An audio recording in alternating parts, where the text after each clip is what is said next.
YouTube, how's it going? The Goat House is back with an updated 2022 NFL mock draft as we head into Week 12 of the NFL season. Of course, using the current draft order for this mock draft. So excited to update these. We update them from time to time in the offseason. We have full NFL draft coverage. In season, we have full NFL coverage, weekly picks, power rankings, and a ton more. Like, subscribe, turn notifications on. Much appreciated. Check out our Twitter link down below. Recent videos down there as well. So yeah, check all that out. Let's go on to this mock. Again, current order as of today, which we are heading into Week 12. So number one pick, tough to decide here. I'm predicting the pick at this way too early stage here. So I would predict, Dan Campbell and company to go at Kayvon Thibodeaux, the edge rusher from Oregon, debatably the best player in the draft. I think for a best player of the draft, you look at Thibodeaux, Evan Neal from Alabama, Aidan Hutchison from Michigan, maybe Kyle Hamilton, the safety from Notre Dame. Really, quarterback starting to get talked about a bit more, but maybe no one at the very top. But I think they would go with Thibodeaux. They do need pass rush help. One of the most important things in football, and they're not getting much of it. Obviously, Romeo Okwara goes down. Obviously, trying to move on from Trey Flowers. It's kind of not the guy, not the best fit. Kind of declining, it feels like a little bit. So they go Thibodeaux here, who I think can fit any scheme. So that's what they're still looking for, that quarterback, though. Jets go Evan Neal. So they got the Jets got to pick at 2 and 6. They go Evan Neal, offensive tackle from Alabama. Pair him with Mekhi Becton. They got themselves a tackle duo for the future. We've seen, their offensive line allowing a lot of pressure, especially earlier in the year on Zach Wilson. So, maybe a priority to complete that offensive line. It's not too far away. Elijah Vera-Tucker looks pretty good. Becton, if healthy, looks great. Obviously, I actually have a receiver going third. The Jaguars taking Garrett Wilson, wide receiver from Ohio State. He's been tearing it up recently. Kind of a do-it-all receiver, can track the ball down the field. A guy who can get the ball underneath, can make you miss. Yeah, extremely good after the catch. Jaguars looking for a receiver. DJ Chark going to be a free agent. He's not with them right now because of injury. And the receivers just aren't getting separation. They know it. They view that as kind of the biggest problem right now. Another interesting thing, too, if you kind of look back to last year's draft, the Jaguars had some post-draft footage, and then it was kind of their big board was kind of leaked, and they had Jalen Waddle with an elite grade. Remember, not too many teams they don't really give out many elite grades. They really like Jalen Waddle. And not that Wilson is Waddle. You maybe can debate he's better or worse, in the same range, kind of a do-it-all guy like him. I think they're in the market for a receiver. I think they thought they were last year as well, but for the right guy. They just aren't getting separation. They aren't helping Trevor Lawrence out much. So I think they would target a guy like that. I think they would like Wilson as well. Ohio State connection for Urban Meyer does kind of help. I know he's been gone from there for a bit, but maybe that makes it appealing. But I really see the fit with the Jaguars. I really see it. Maybe it's a trade down spot. Not getting carried away with the trades right now. Texans go Kenny Pickett. Kenny Pickett getting a lot of love lately. Teams really like him. He's so smooth. He's so smooth moving around the pocket. Can hit the deep ball. No problem hitting the intermediate underneath balls as well. He can move outside the pocket. He can move on the run if he needs to. Everything's kind of checking out, and there's two things you question. I think some teams, coaches maybe won't like the gloves. Not too many quarterbacks use those. Kurt Warner did at the end of his career. Teddy Bridgewater uses them right now. But yeah, not too many quarterbacks use the gloves, so maybe that would kind of throw the old school coaching staff, GMs off a little bit, maybe. And then he hasn't been under a ton of pressure, so it's kind of a mystery.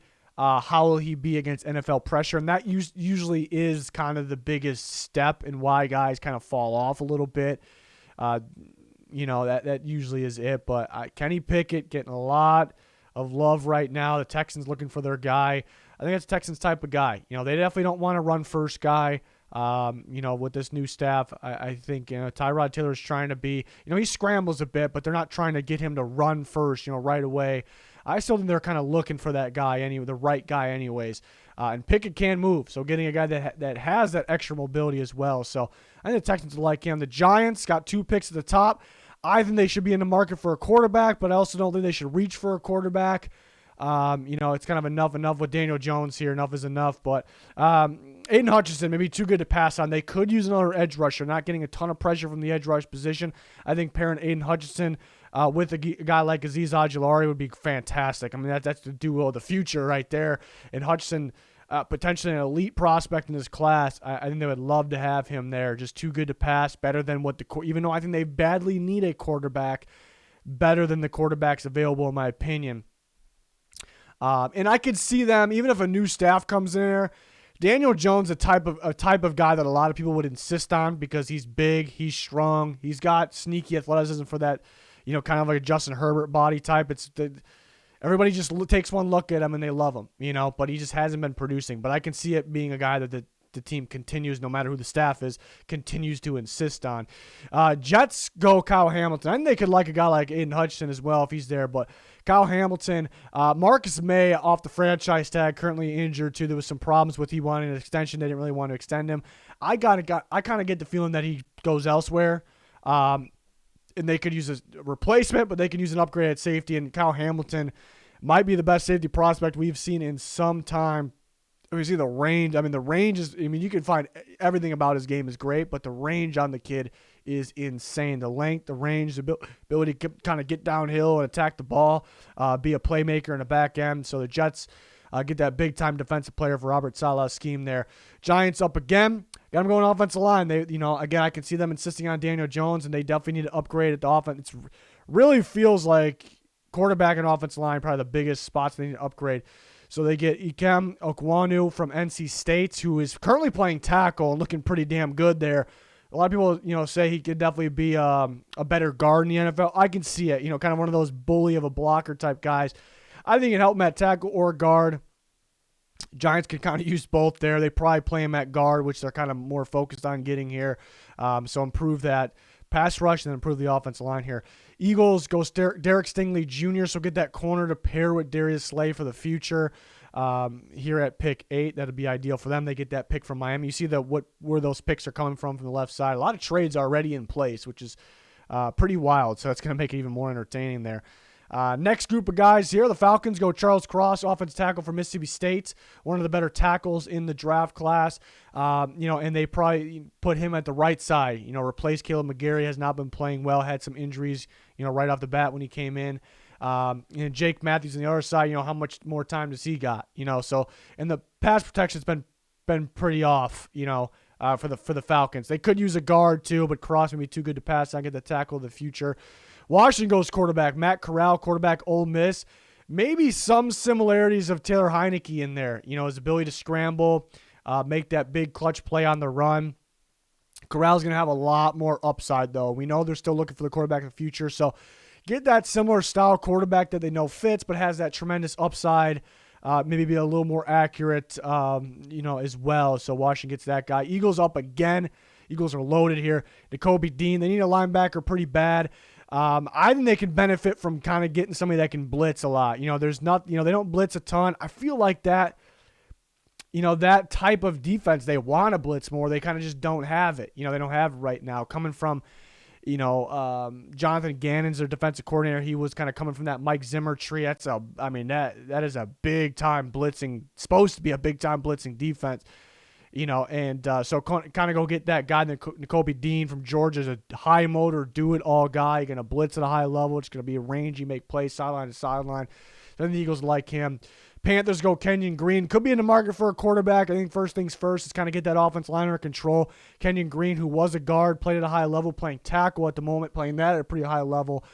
Probably guard, but I could see him playing tackle as well. So the Panthers would like him. Broncos go Carson Strong.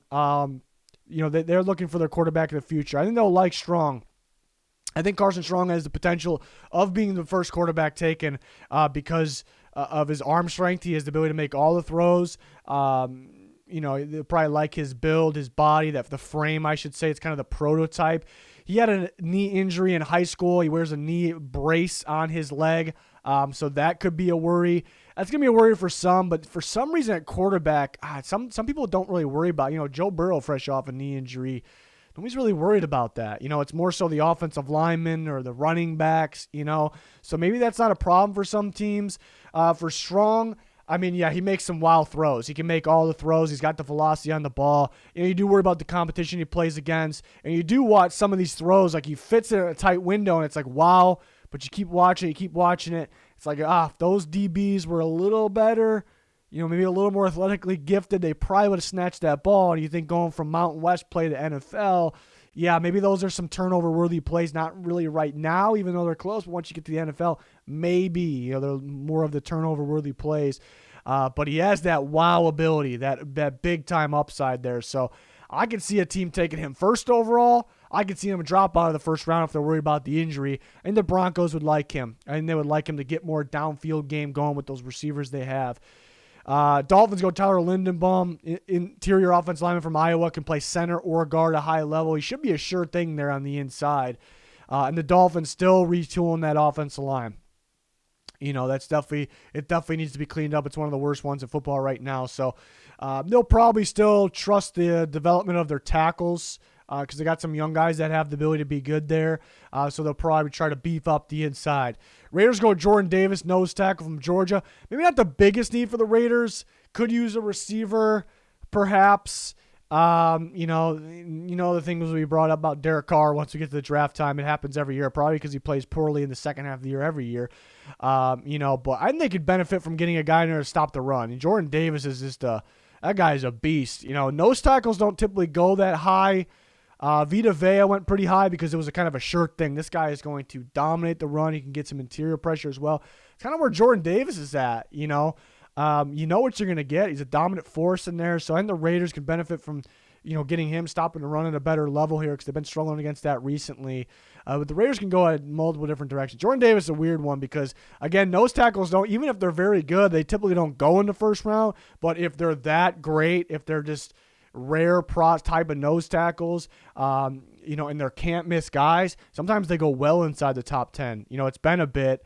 But so I could see him kind of being rangy, but he's a freaky dude. Eagles up again. DeMarvin Leal from Texas A&M, who's a stud defensive end. He can kind of move around a bit as well. He wins with power and technique. Eagles, at this given moment, defensive end really isn't at the top of their needs right now. But if you look at it, Brandon Graham's out for season right now. How much, he's very good, but it's kind of probably coming towards an end. How much longer Brandon Graham has with them, maybe. And Derek Barnett's going to be a free agent as well. So adding Leal in there, that could be big. So it's very key to them to have that rotation. So, and they already made 2 picks there too. So this is the third one, and pretty good lineup there, what they got. Next group of teams, the Browns. Yeah, I really feel, especially with Odell out of there, and the other receivers, honestly, a little underwhelming. I like Donovan Peoples-Jones for the future. Treylon Burks, though, they add him, the big body receiver from Arkansas, but phenomenal after the catch, even though he's a big body dude. He's got that speed, got the contested catch ability, which they desperately need, in my opinion. So they go that route. Steelers, maybe not the biggest need here. Maybe. They go Devin Lloyd from Utah, who I love. This guy's a stud. See him in that Oregon game just a week ago. Just a beast of a linebacker. Kind of get some, his name's Devin. Yeah, his name's Devin. I was kind of get some Devin White vibes from a little bit, not quite there. And then talking about Devin Bush, the Steelers, who's struggling right now. They're still going to try to work with him, but and they have Schobert, but he just doesn't have the speed to play today. Their linebacker unit is really suffering right now, and the defense isn't nearly as good as we're used to it being. We see how much they value the linebacker position. They're going to make sure their defense gets right first. They're going to need a quarterback in the future. Will they like a Sam Howell? I don't know if they. I don't see that. I see them trying to solve that in the offseason, whether it's free agency trade. I don't see them rolling with a rookie quarterback. It's my feeling right now. Could use a corner as well. I think Mike Tomlin really like Devin Lloyd. I have this little bold maybe. I have the Saints going with Sam Howell. Sam Howell is his stock is dropping, but I really like him for the Saints. There's teams that if Sam Howell went to, I wouldn't like it at all. I really like him with the Saints. Sam Howell's problem right now is, and why his stock's going down, is, well, 2 things. He's constantly under pressure, and that's really not his fault if he's constantly under pressure, but he gets a little too wild, kind of plays a little bit too much of that hero ball when he's under pressure and makes some bad decisions. So that's mainly his problem right now. That's really what it is, under pressure. Now you go to the Saints, and the Saints just did that with Jameis Winston, and they actually calmed. I know Jameis got hurt, but they calmed him down a bit. He knocked down the turnovers a bit. And Winston has the ability to kind of escape pressure, escape hits when he gets hit. Howell's a tank. He can break those tackles. He can run if you need him to. Saints like those types of guys, but he's a pass first guy. I think they can relax him. Stop playing the hero ball so much.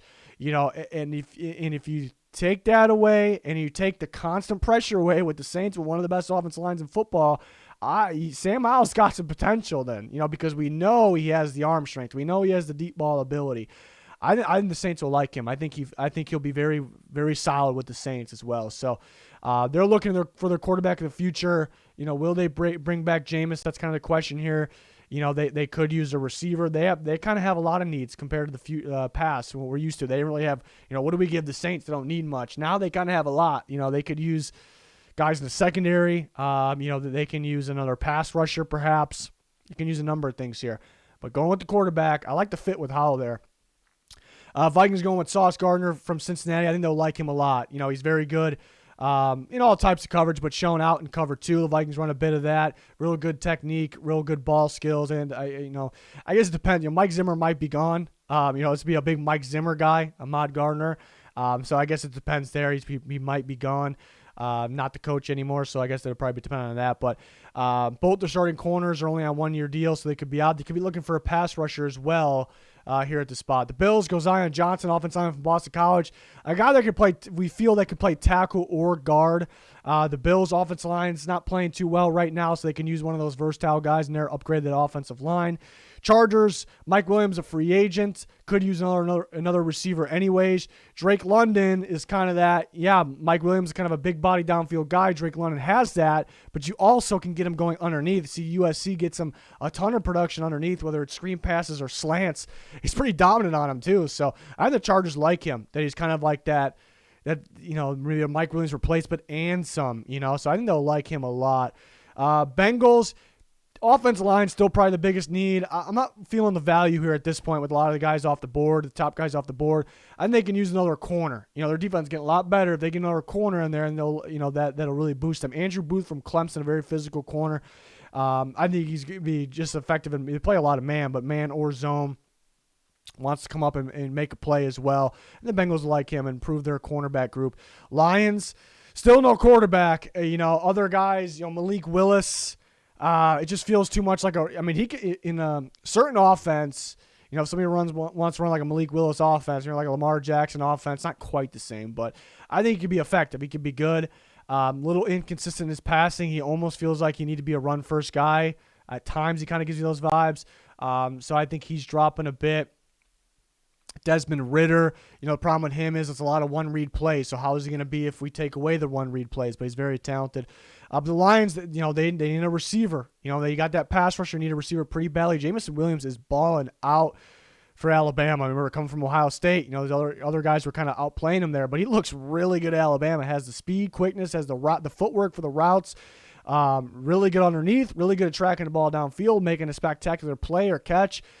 Very much impressed with him, kind of a do-it-all guy. So on the Lions, grab him and start to build, get those pieces around the quarterback first, and maybe that can help a guy like Jared Goff play better. Next group, George Karlaftis kind of slipped through. That's a guy that I could see going top 10, but he kind of slipped through the cracks here at the same time. I guess some teams with other pass rushers kind of rising up a bit pushes him back, and some teams may question maybe his athletic ability. I think he's athletic enough. But does he have the twitchiness that's kind of thriving in today's NFL? But he's a very good 4-3 defensive end. Slips through to the Chiefs. They would love to have an R4-3 end here. So they grab him. Patriots, not a whole lot of needs for the Patriots. But they grab another receiver, Chris Olave, another Ohio State receiver in there to help out Mac Jones. And he potentially could be their number one guy right off the bat. They got a lot of solid guys in there, but just upgrade that group even more. Cowboys go Kyer Elam from Florida. Love his length, his physicality, be able to make a play on the ball as well. Florida defense struggling a little bit, but I do like him. He was on my radar right when he started playing as a true freshman. So it's probably the same for a lot of these staffs as well. So pair him with Trevon Diggs, like that for the Cowboys. Another corner, we're going to go on a corner spree here. Roger Mccreary, who was kind of really boosted his stock this year with Auburn. Buccaneers grab it. Their corners struggled this year mainly because of injuries. But they don't have a lot of needs where they can afford to do this. Grab another Auburn corner here for the Buccaneers. He's been extremely impressive. Another corner, Ravens. Ravens actually tried, that kind of came out after the trade deadline. They tried to trade for Xavier Howard, believe it or not. That was confirmed. The Ravens value the cornerback position as much as anybody. It's a lot of man coverage, a lot of cover zero where they're on the island, and they make sure to get that guy before it's too late. Marcus Peters injured, he'll be back, but then he'll be a free agent. Then after that, they're making sure they kind of get that guy in place. Darion Kendrick, real good in man coverage, and the Ravens will like him. They'll be looking for a corner. It'll be on their to-do list more than people think there. Packers go David Ojabo, edge rusher from Michigan. There's another pass rusher in here. They value the rotation for sure, having multiple guys. But then Preston Smith might be gone after this year. It kind of feels that way. They might bring him back. So having Zadarius Smith, Rashawn Gary, and a guy like Ojabo, 2 Michigan guys in there with Ojabo and Rashawn Gary, I know Ojabo has been fantastic this year. He's been just as productive Aidan Hutchison, actually. So he's been kind of a new guy with stock up here based on his play this year. Titans could definitely use a receiver. They have a lot of injuries there and definitely need depth. Jahan Dotson, he's fun to watch. Speedster, it's definitely a guy you can just get the ball into open space and make him go to work after, but he's very underrated, kind of getting after the ball downfield, attacking the ball downfield, or going up and getting it, So the Titans could benefit, and they just added Golden Tate. That's obviously going to be a short thing there, so they know they need another receiver. So I like Dotson from Penn State. And the Cardinals, why they're the best team in football right now? Because they're a pretty damn complete team, so they don't have a whole bunch of needs. But I like Isaiah Foskey for them if he decides to declare. So that's kind of one of those that's kind of up in the air if he'll declare or not. Chandler Jones, a free agent. Remember there was that talk that he maybe wanted to be traded because he wasn't being extended. It's the big question of, will the Cardinals bring him back or not? But they could start to look out for the future here at the edge rush position. And Foskey's got...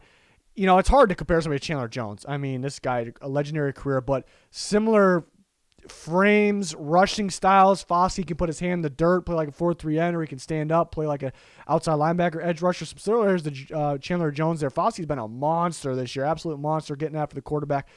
He can win with power, and he can win with his moves as well. I just really like him as a potential future Chandler Jones replacement there for the Cardinals. We don't really have a ton of needs. On paper, it looks like they need a corner, but their corners are playing pretty good. They got some young guys in there as well. They could go that route. We had a run on them, so a lot of them came off the board. But I really like the fit with Foskey there. But that's going to do it for our updated mock draft here heading into Week 12. It's Week 13 in college football this week. We'll update these again in the offseason. Of course, we have you with a ton of NFL draft coverage as usual here. So join us for all the content we have. Like, subscribe, turn notifications on. Follow us on Twitter. Link pinned in the comments for that, along with recent videos. Check it out. It's going to do it, though. Thanks for watching. Goodbye.